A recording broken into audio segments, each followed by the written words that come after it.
Un millionnaire a donné 500 $ à une femme de ménage pour acheter un bouquet de fleurs. Et ensuite, il l'a vue sur la tombe de son amoureuse, décédée il y a 19 ans.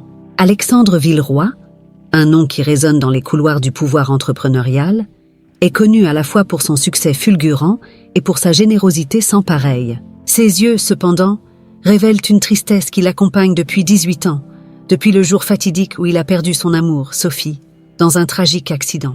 Malgré sa richesse et son influence, Alexandre mène une vie solitaire. Sa luxueuse demeure est le reflet de sa prospérité, mais aussi une prison silencieuse où l'absence de Sophie résonne dans chaque mur, dans chaque pièce vide.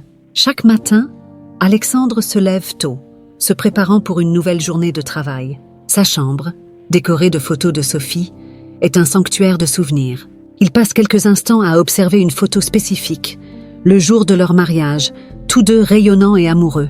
« Bonjour mon amour !»« Aujourd'hui est un autre jour sans toi », murmure Alexandre à la photo. Sa routine est minutieusement répétée, une tentative de combler le vide laissé par Sophie. Au bureau, il est admiré et respecté, mais il se permet rarement de sourire sincèrement. Sa secrétaire, Claire, est l'une des rares personnes à connaître la douleur qu'il porte. « Villeroy, souhaitez-vous confirmer votre visite au cimetière demain ?» demande Claire. « Oui, Claire, comme chaque année », répond Alexandre. Chaque année, Alexandre rend visite à la tombe de Sophie à l'anniversaire de sa mort. C'est un rituel sacré pour lui, un moment de connexion avec le passé. Le lendemain, il se rend au cimetière avec un bouquet de lys blanc, les fleurs préférées de Sophie. En parcourant les chemins de pierre, Alexandre sent son cœur se serrer. Arrivé à la tombe, il s'agenouille, dépose les fleurs et laisse ses larmes silencieuses tomber sur la terre froide. « Sophie, ma chérie, tu me manques toujours autant chaque jour. »« Je ne sais pas comment continuer sans toi, » dit-il d'une voix étranglée. Les minutes passent comme des heures, et Alexandre se perd dans les souvenirs des moments heureux qu'il a partagés avec Sophie. La douleur est aussi intense que le premier jour, mais il s'accroche à l'espoir qu'un jour, d'une manière ou d'une autre, il pourra la revoir. Peu à peu, Alexandre se relève et, avec un dernier regard vers la pierre tombale, retourne à sa vie solitaire, sachant que la visite de l'année prochaine sera tout aussi douloureuse que toutes les précédentes. Alors qu'il s'éloigne, un vent doux souffle, comme un murmure de Sophie, apportant avec lui une sensation inexplicable que quelque chose est sur le point de changer. Et ainsi, Alexandre continue, encore prisonnier de son cycle de douleur et de souvenirs, ignorant que le destin a des plans inattendus pour lui. Alexandre Villeroy, toujours plongé dans sa routine solitaire, trouve une nouvelle distraction dans son entreprise. Chaque jour, il supervise personnellement plusieurs départements pour s'assurer que tout fonctionne parfaitement. Un de ces jours, en visitant la zone de nettoyage, une rencontre inattendue a lieu. Isabelle, une jeune femme de ménage, travaillait dur. Son visage montrait des signes de fatigue, mais ses yeux reflétaient une détermination et une tristesse qu'Alexandre reconnut immédiatement. Il l'observait discrètement, notant son dévouement et la manière dont elle prenait soin de chaque détail avec un zèle extrême. Un après-midi, alors qu'Alexandre passait dans le couloir, il entendit Isabelle parler avec une collègue des difficultés financières qu'elle rencontrait. « Je ne sais pas comment je vais acheter les fleurs pour ma grand-mère. Elle adore les lys, mais ils sont si chers, » dit Isabelle, avec un profond soupir. Alexandre s'arrêta un moment, touché par la situation de la jeune femme. Il savait exactement à quel point il était important de garder vivante la mémoire et l'amour pour quelqu'un de spécial par des gestes simples, comme des fleurs. Il s'approcha et, avec un sourire gentil, dit « Isabelle, j'ai entendu votre conversation. Tenez, s'il vous plaît, acceptez ceci. » Il lui tendit 500 €. Les yeux d'Isabelle s'écarquillèrent de surprise et de gratitude. « Villeroy, je ne peux pas accepter autant d'argent. Je vous en prie, j'insiste. Utilisez-le pour acheter un beau bouquet pour votre grand-mère. Et si vous avez besoin de quoi que ce soit d'autre, n'hésitez pas à me demander, » dit Alexandre, avec un ton aimable. Isabelle, les larmes aux yeux, prit l'argent. « Merci beaucoup, M. Villeroy. Vous ne savez pas à quel point cela signifie pour moi et pour ma grand-mère. » Alexandre sourit de nouveau et continua son chemin, se sentant étrangement soulagé. La générosité avait toujours été une de ses caractéristiques les plus marquantes, mais à ce moment-là, il ressentit une connexion spéciale avec Isabelle. Elle lui rappelait un peu Sophie, peut-être par la même bonté qui émanait d'elle. Les jours suivants apportèrent des changements subtils mais significatifs. Alexandre commença à chercher des occasions de croiser Isabelle, curieux de connaître son histoire et de savoir comment elle s'en sortait. Lors d'une de ces rencontres, il la vit quitter l'entreprise avec un bouquet de lys blanc, exactement comme ceux qu'il apportait toujours à Sophie. « Isabelle, ces fleurs sont pour votre grand-mère » demanda Alexandre, connaissant déjà la réponse, mais voulant l'entendre d'elle. « Oui, M. Villeroy. Elle était si heureuse. »« Merci encore » répondit Isabelle avec un sourire timide mais sincère. Alexandre sentit quelque chose de nouveau éclore dans son cœur, quelque chose qu'il n'avait pas ressenti depuis longtemps. Peut-être était-ce l'espoir, ou la simple joie d'aider quelqu'un dans le besoin. Quoi qu'il en soit, il savait que cette rencontre n'était pas une simple coïncidence. Alors qu'Alexandresse éloignait, il sentait que sa vie commençait à changer de manière inattendue, et la présence d'Isabelle en était un signe. Il était encore loin de surmonter la perte de Sophie, mais peut-être que cette nouvelle amitié pourrait apporter une nouvelle lumière dans sa vie. Le lendemain, Alexandre se réveilla avec une agitation inhabituelle.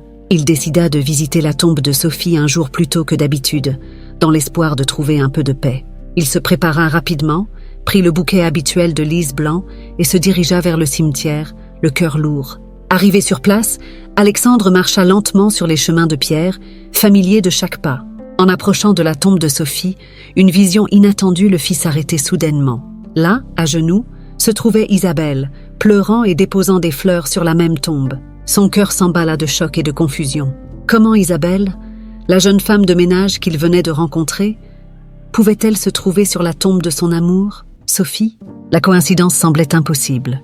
Alexandre hésita un moment, mais sa curiosité et son besoin de réponse le poussèrent à s'approcher. « Isabelle » dit-il, brisant le silence du cimetière de sa voix.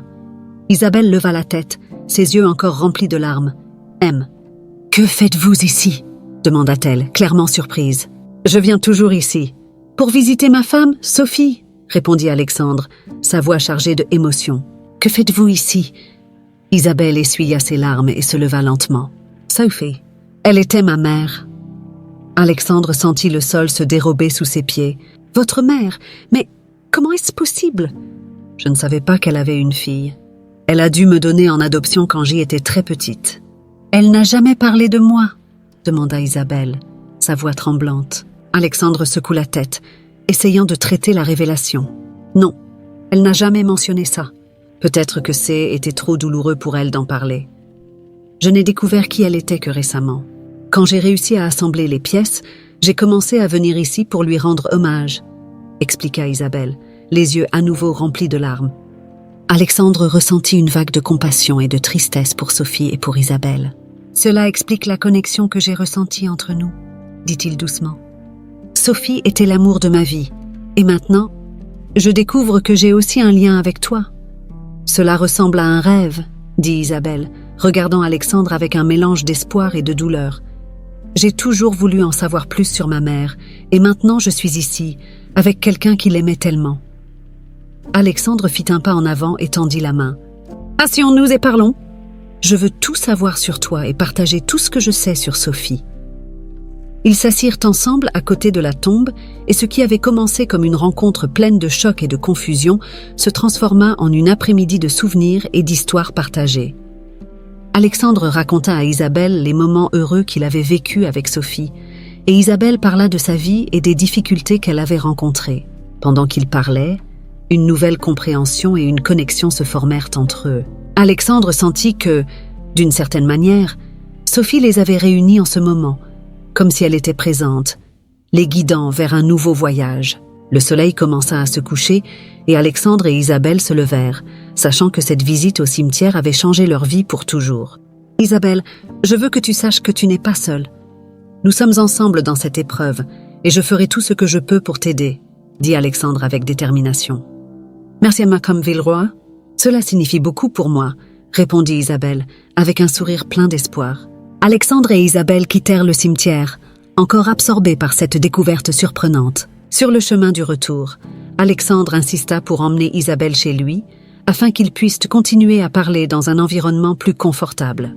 Assis dans le salon de la maison d'Alexandre, un endroit rempli de souvenirs de Sophie, Isabelle commença à raconter son histoire. « Villeroy.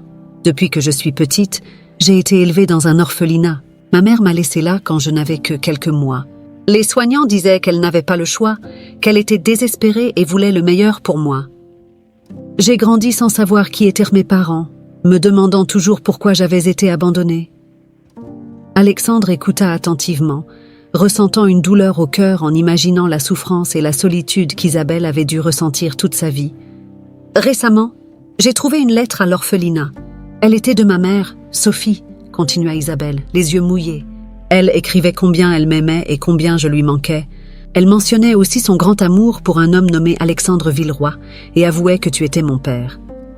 La révélation tomba comme un coup de tonnerre sur Alexandre. Il resta silencieux pendant quelques instants, essayant de traiter l'information. « Isabelle, es-tu sûre de cela? La lettre mentionnait vraiment mon nom? »« Oui, M. Villeroy. La lettre est claire. Elle écrivait à quel point vous vous aimiez tous les deux et comment elle espérait qu'un jour je pourrais te rencontrer et comprendre la raison de ses choix. Elle était remplie de regrets de m'avoir abandonnée, mais elle croyait que C était la meilleure décision pour me protéger. » Alexandre ressentit un mélange de émotions, choc, joie, tristesse et regret. Si Isabelle était vraiment sa fille, cela signifiait qu'il avait perdu 18 ans de sa vie, de sa croissance et de ses luttes. Mais cela signifiait aussi qu'il avait maintenant une chance de se racheter et de connaître la fille qu'il ignorait avoir. « Isabelle, je dois voir cette lettre. »« Je dois comprendre tout cela, » dit Alexandre, la voix étranglée par les émotions. Isabelle ouvrit son sac et sortit une lettre soigneusement pliée. Elle la remit à Alexandre avec des mains tremblantes. Il lut la lettre lentement, chaque mot écrit par Sophie pénétrant profondément dans son cœur. Les larmes commencèrent à couler sur le visage d'Alexandre, tandis qu'il lisait sur l'amour et le sacrifice de Sophie. « Je ne savais pas. Sophie ne m'a jamais rien dit à ton sujet. Si j'avais su, j'aurais tout fait pour te retrouver, » dit Alexandre, la voix brisée. « Je te crois, M. Villeroy. Et je veux croire que tout cela est arrivé pour une raison.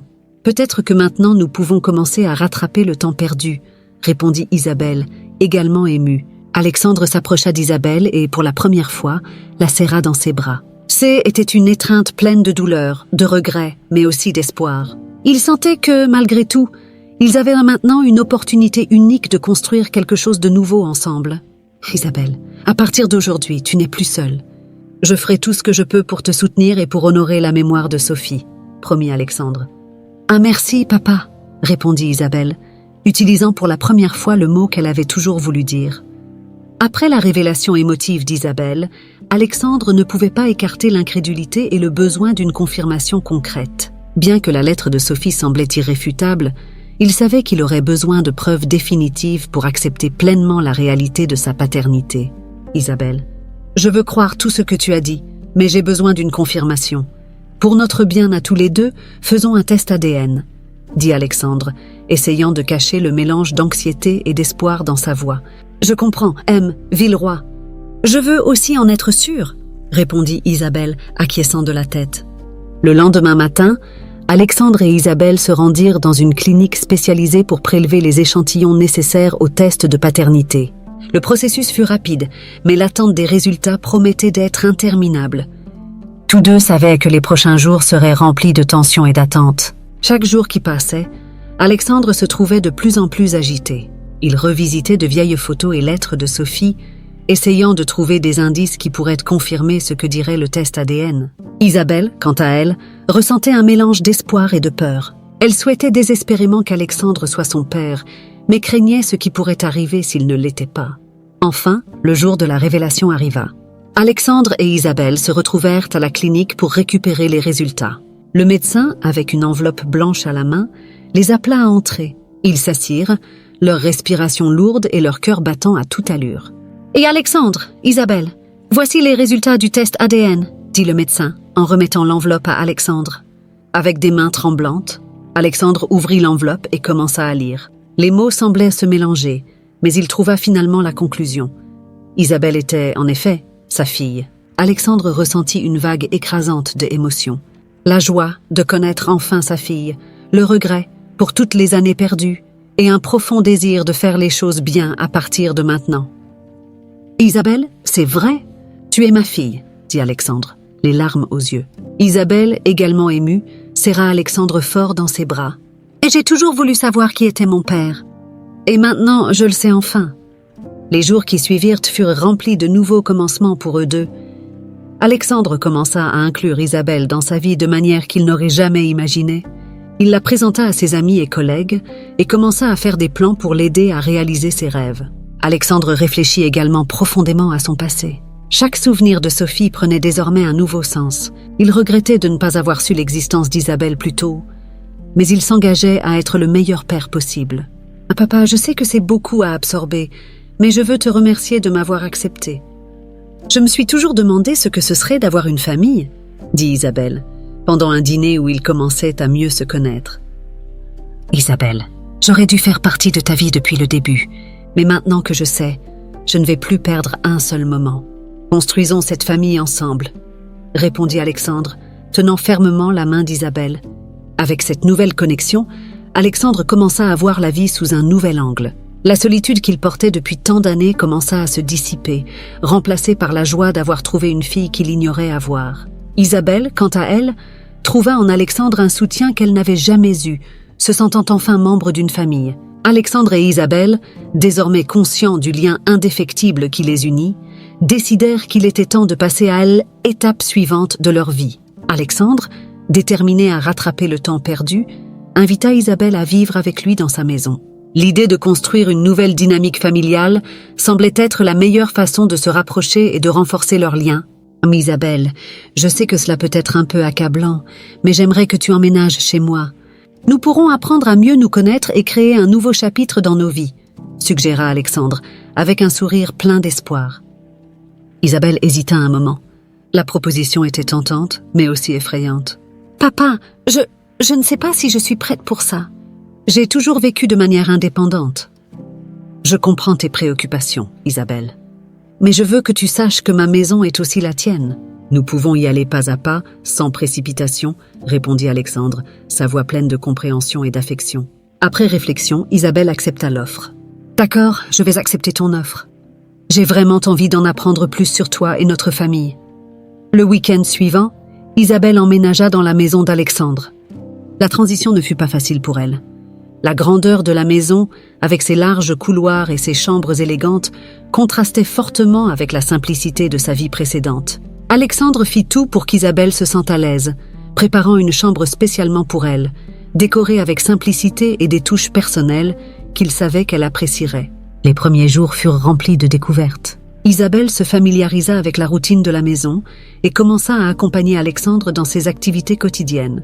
Ils passaient des heures à discuter de leur vie, de leurs expériences et de leurs rêves. « Ah, papa, j'ai toujours voulu étudier l'administration, mais je n'en ai jamais eu l'opportunité, » révéla Isabelle pendant une conversation.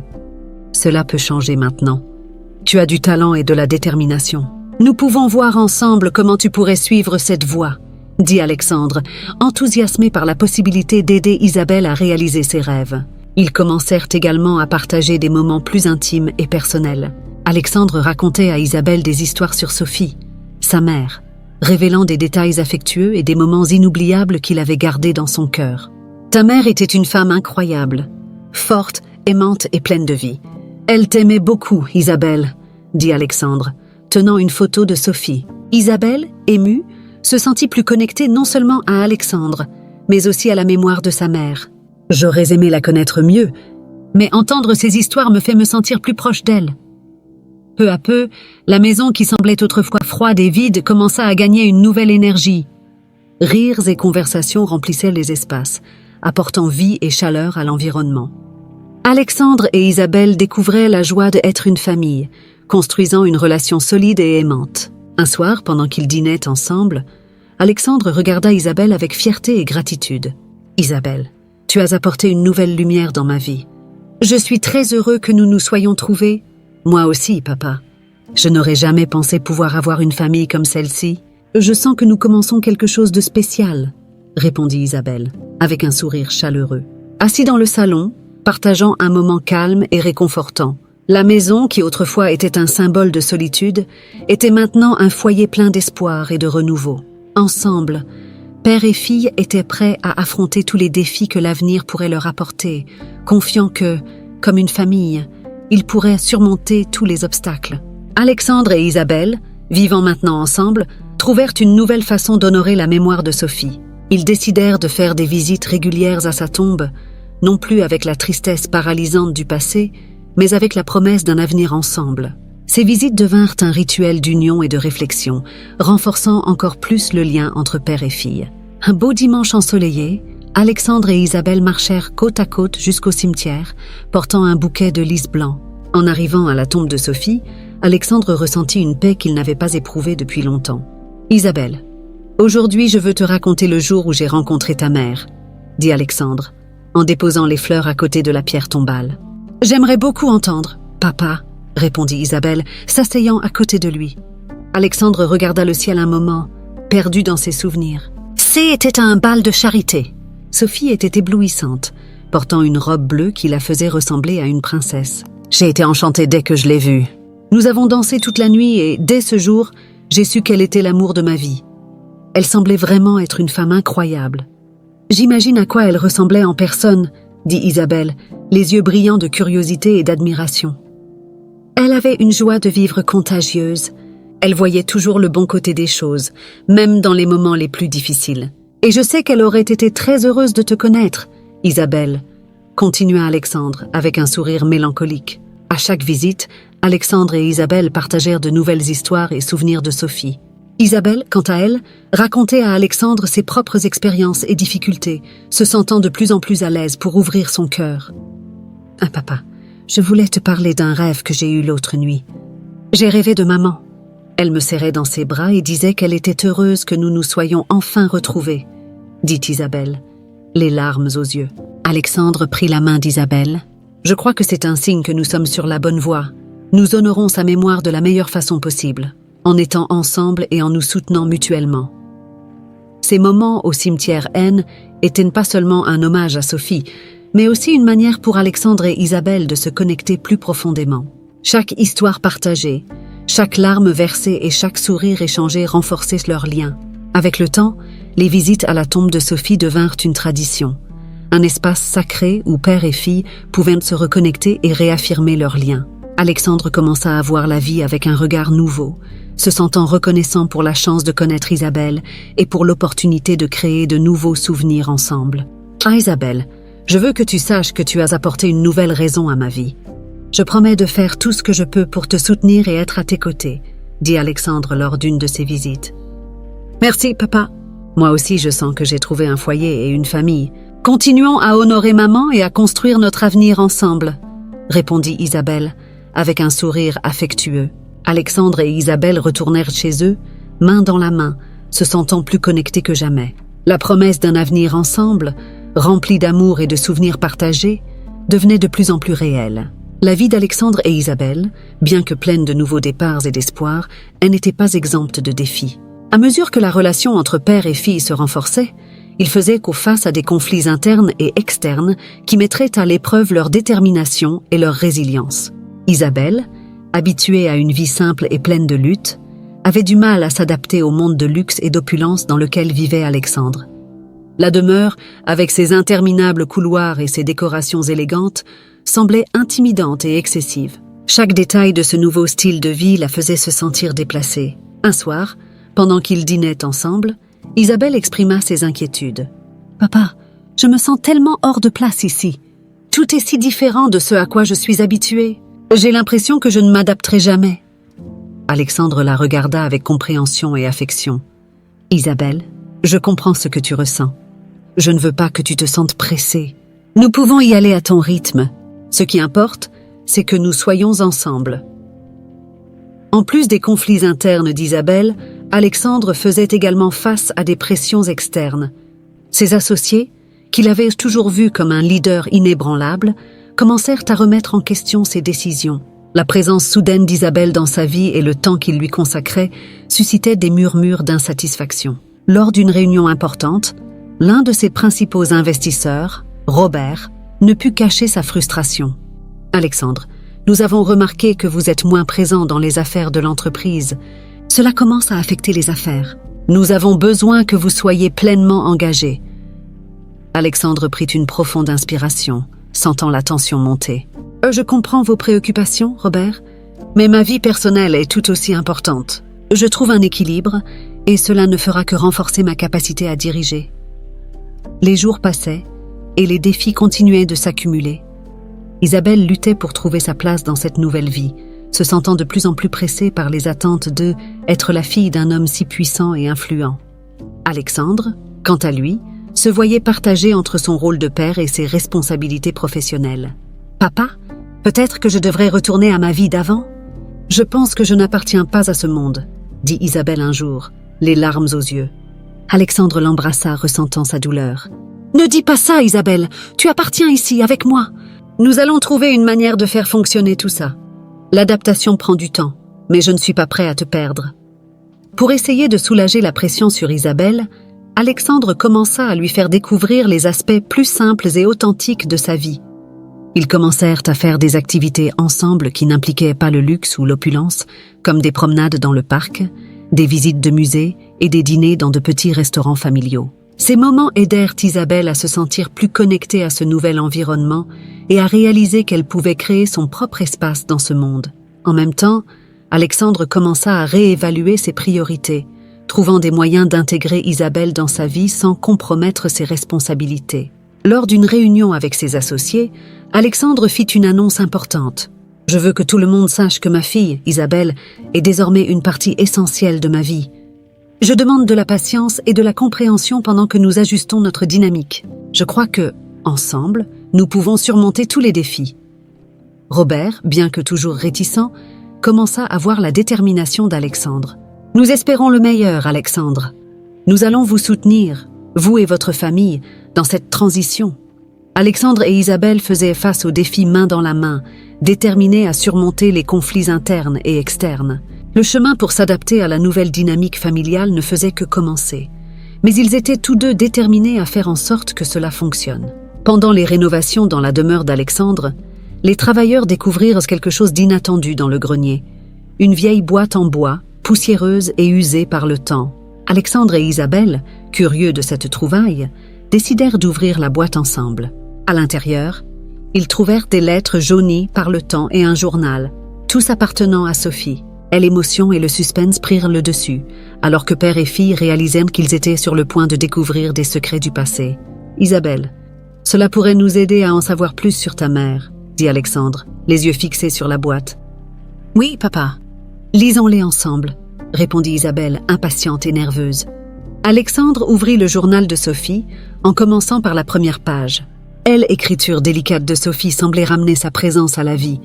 Le journal commençait par des souvenirs heureux des premiers jours de sa relation avec Alexandre, mais révélait bientôt des secrets et des défis qu'ils ignoraient. « Cher journal, aujourd'hui a été un jour spécial. J'ai rencontré Alexandre Villeroy à un bal de charité. Il est gentil, charmant, et je sens que nous pourrions avoir quelque chose de spécial. Et j'ai hâte de voir où cela nous mènera. » À mesure qu'Alexandre et Isabelle poursuivaient leur lecture, ils découvrirent des moments intimes et personnels de Sophie, y compris ses espoirs et ses peurs.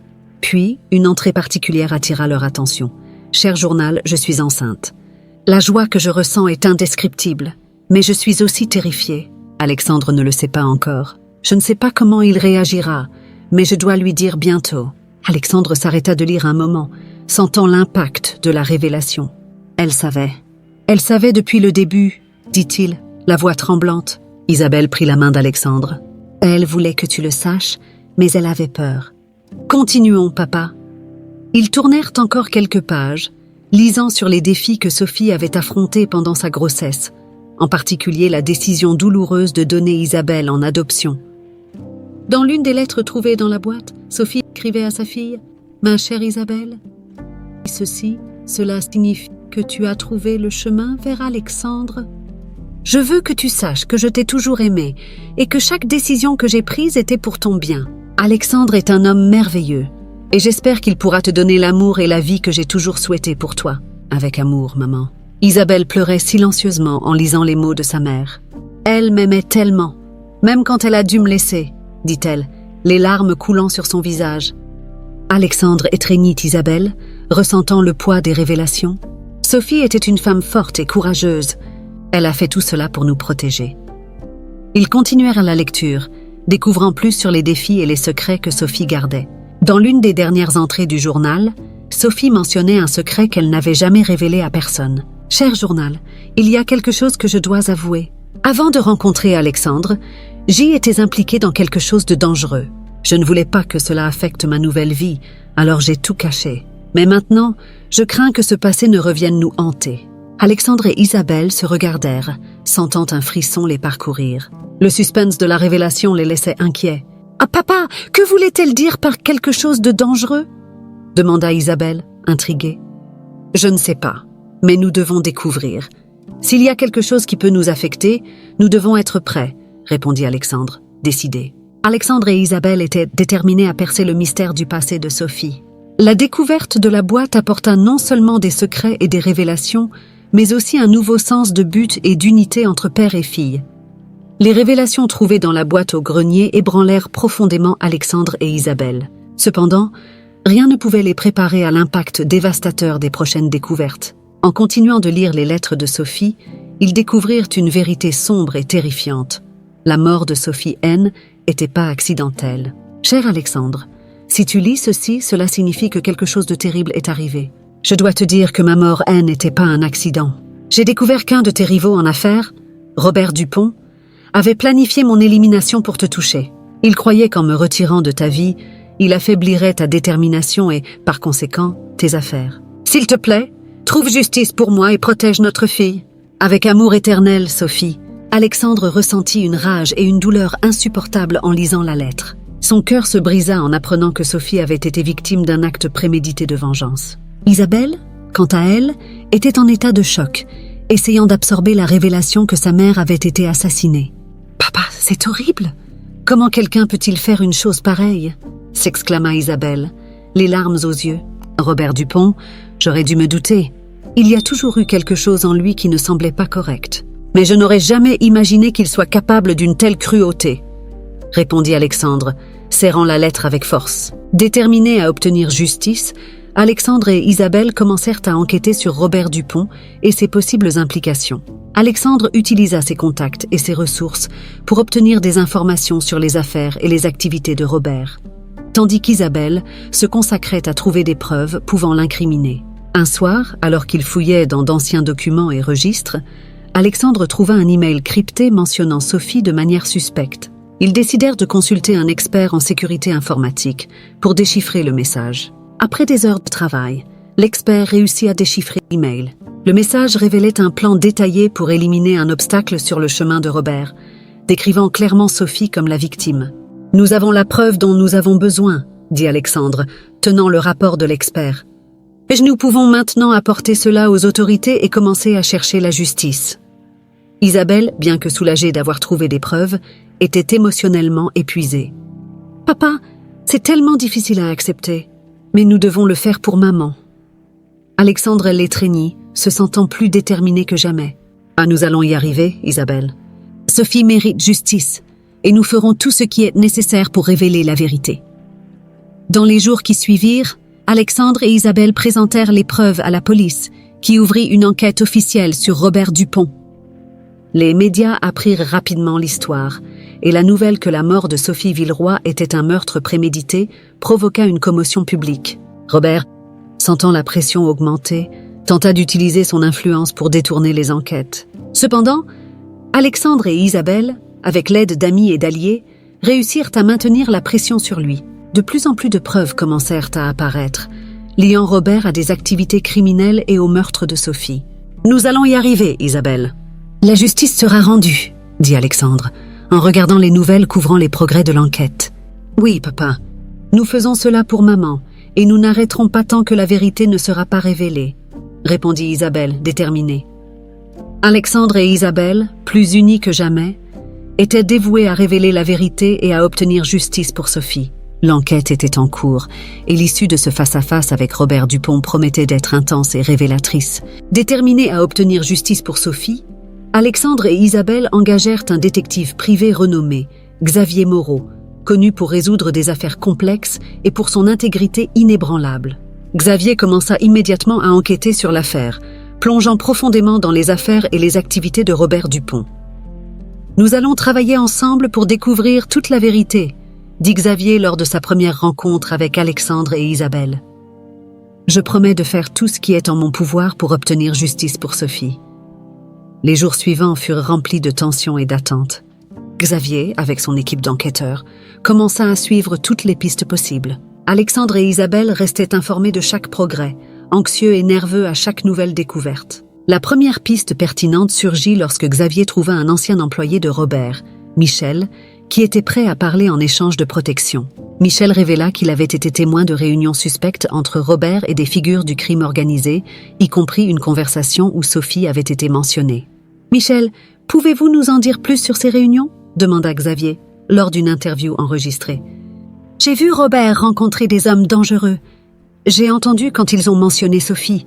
Il parlait de la façon dont sa présence gênait les affaires de Robert, » répondit Michel, nerveux. Cette révélation poussa Xavier à explorer davantage les connexions de Robert avec le crime organisé. Ils découvrirent qu'il était impliqué dans plusieurs activités illicites, utilisant son entreprise comme façade pour le blanchiment d'argent et d'autres opérations illégales. Chaque nouvelle découverte rendait plus clair à quel point Robert était dangereux.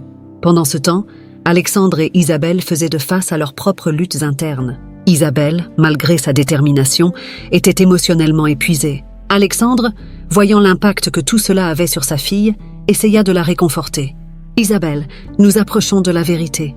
Je sais que c'est difficile, mais nous devons rester forts, » dit Alexandre en lui tenant la main. « Je sais, papa. Je veux juste que tout cela se termine et que maman obtienne la justice qu'elle mérite, » répondit Isabelle, les larmes aux yeux. Xavier réussit à retrouver un des hommes de main de Robert, Charles, qui avait été vu à plusieurs rencontres suspectes. Avec l'aide de la police, ils localisèrent Charles et l'amenèrent pour un interrogatoire. Sous pression, Charles avoua son implication et fournit des détails cruciaux sur le plan visant à assassiner Sophie. Robert nous a engagés pour qu'on nous occupe d'elle. Il a dit qu'il devait s'en débarrasser pour atteindre Alexandre, avoua Charles. Saïdji était là quand c'est arrivé. Ce n'était pas un accident. Nous avons suivi les ordres de Robert. Avec cette confession, Xavier put réunir suffisamment de preuves pour que la police émette un mandat d'arrêt contre Robert Dupont. La nouvelle se répandit rapidement et les médias couvraient chaque moment de l'opération policière. Robert, acculé, tenta de fuir mais fut capturé par la police après une poursuite tendue. Lorsqu'il fut finalement arrêté, Alexandre et Isabelle ressentirent une immense sensation de soulagement et de justice. « Enfin, papa, il va payer pour ce qu'il a fait », dit Isabelle en étreignant Alexandre avec force.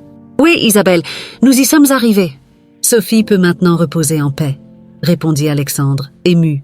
Robert Dupont fut emmené en garde à vue, tandis qu'Alexandre et Isabelle, avec Xavier, observèrent la scène. La sensation de justice enfin rendue apporta une nouvelle paix à tous les deux, mais ouvrit également la porte à de nouveaux défis et à la nécessité de reconstruire leur vie. Avec Robert Dupont finalement capturé et la vérité sur le meurtre de Sophie révélée, Alexandre et Isabelle ressentaient un mélange de soulagement et de tristesse. La justice avait été rendue, mais le vide laissé par l'absence de Sophie persistait. Déterminés à honorer sa mémoire de manière significative, père et fille décidèrent de transformer leur douleur en une force pour le bien. Alexandre proposa la création d'une fondation au nom de Sophie, dédiée à aider les enfants orphelins et les familles en situation de vulnérabilité. Isabelle, émue par l'idée, accepta immédiatement. Ensemble, ils commencèrent à planifier les détails de la fondation, avec pour objectif de créer un héritage durable, reflétant l'amour et la générosité de Sophie. « Je veux que la fondation fasse une différence dans la vie de nombreux enfants, comme Sophie l'aurait souhaité, » dit Alexandre, avec une lueur dans les yeux. « Oui, papa, c'est la meilleure façon de l'honorer. Nous pouvons transformer notre douleur en espoir pour les autres, » répondit Isabelle, se sentant plus connectée à la mémoire de sa mère. L'inauguration de la Fondation Sophie Villeroy fut un événement émouvant. Amis, familles et associés d'Alexandre assistèrent à l'initiative. La cérémonie se déroula dans le jardin de la demeure, désormais un symbole de renouveau et de détermination. Pendant l'inauguration, Alexandre prononça un discours sincère, remerciant tout le monde pour leur soutien et partageant la vision de la Fondation. Aujourd'hui, nous sommes ici non seulement pour nous souvenir de Sophie, mais pour continuer son héritage d'amour et de générosité. La Fondation Sophie Villeroy est un phare d'espoir pour les enfants qui, comme Isabelle, ont besoin d'une chance pour un avenir brillant. Ensemble, nous ferons la différence. Isabelle monta également sur scène, tenant le journal de sa mère. Ma mère, Sophie, a toujours voulu aider les autres. Ce journal est un témoignage de sa bonté et de sa force. Je suis honorée de poursuivre sa mission et d'apporter de l'espoir à ceux qui en ont le plus besoin. La Fondation commença à fonctionner immédiatement, offrant un soutien financier, éducatif et émotionnel aux enfants orphelins. Au fil des mois, Alexandre et Isabelle se consacrèrent à visiter les foyers, à rencontrer les enfants et à s'impliquer personnellement dans les activités de la Fondation. Ces visites ne seulement aidèrent les enfants, mais apportèrent également une sensation de guérison pour Alexandre et Isabelle. Chaque sourire et chaque histoire de dépassement leur rappelait l'impact positif que Sophie avait encore dans le monde. Un après-midi, alors qu'ils visitaient un foyer, une petite fille nommée Marie s'approcha d'Isabelle. « Vous êtes la fille de Sophie Villeroy ? Elle était une personne merveilleuse !»